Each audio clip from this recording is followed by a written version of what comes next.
massive enough, its own gravity causes it to start to collapse. So it falls in on itself, and towards the centre of that cloud, it gets denser and denser, it gets hotter and hotter. And eventually, the particles that the gas and the dust are made of are brought so close together that they start to stick together, they start to fuse. That's the energy source of a star. The star switches on and begins to shine. Inside every newborn star, hydrogen atoms are fused together to make helium. This process is called fusion, and it creates the energy that powers every star.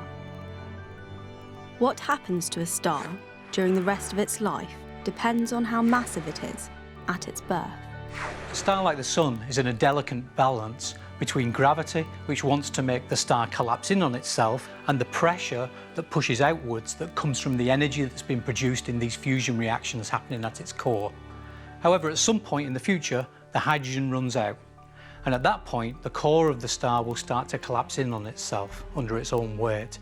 It gets denser, it gets hotter, until a point where you can actually start to use the helium atoms themselves as the fuel for the fusion, pushing helium atoms together and making carbon and oxygen the next heavier elements in the periodic table. As the star begins to fuse helium, it creates more energy, and that causes the outer layers of the star to expand. One day, our sun will grow so large it will swallow up the inner planets of the solar system, out as far as the Earth. It will become a red giant. For the sun, this will be the beginning of the end. What happens is, as the outer layers of the star get farther and farther from the middle, the force of gravity that they feel is getting weaker and weaker. And actually, the star loses hold of its outer atmosphere. Its outer atmosphere drifts off out into space. It expands out to become a planetary nebula. And they're some of the most beautiful objects in the universe. Once the outer layers have drifted away, all that is left of the star is its core. A white dwarf star is the dead remnant core of a star like the Sun at the end of its life. What's left behind is something that might weigh as much as half the mass of the Sun, but it's only about the size of the Earth. So it's an incredibly dense object, it's dead, there's no nuclear fusion going on it anymore, it's incredibly hot, but then over millions of years it will gradually cool down to become a black dwarf. Some stars, however, are much more massive than the Sun, and they lead very different lives. They are able to fuse heavier and heavier elements inside their core. The star gets bigger and bigger.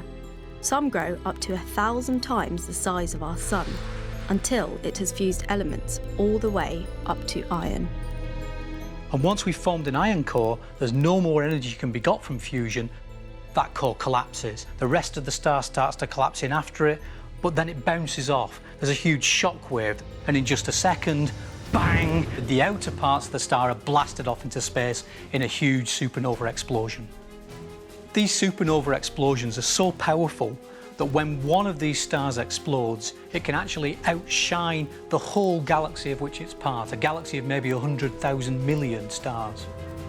For these supergiant stars, all that is left is the super-dense core, known as a neutron star, an object that can have a mass greater than our Sun but be less than 20 kilometers across.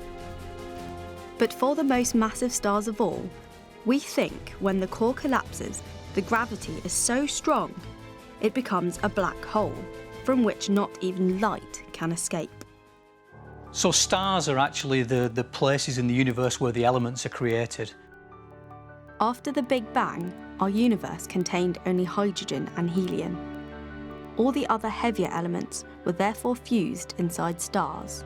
The amazing thing is that virtually everything you see around you was made inside a star billions of years ago before the Sun and the planets were formed. And when that star died and blasted its guts out into space, that formed the raw materials from which our Sun, the planet Earth, and indeed ourselves were made. And actually, I think that ultimately that's one of the major reasons why I think understanding stars is crucial, because it's actually telling us where we came from.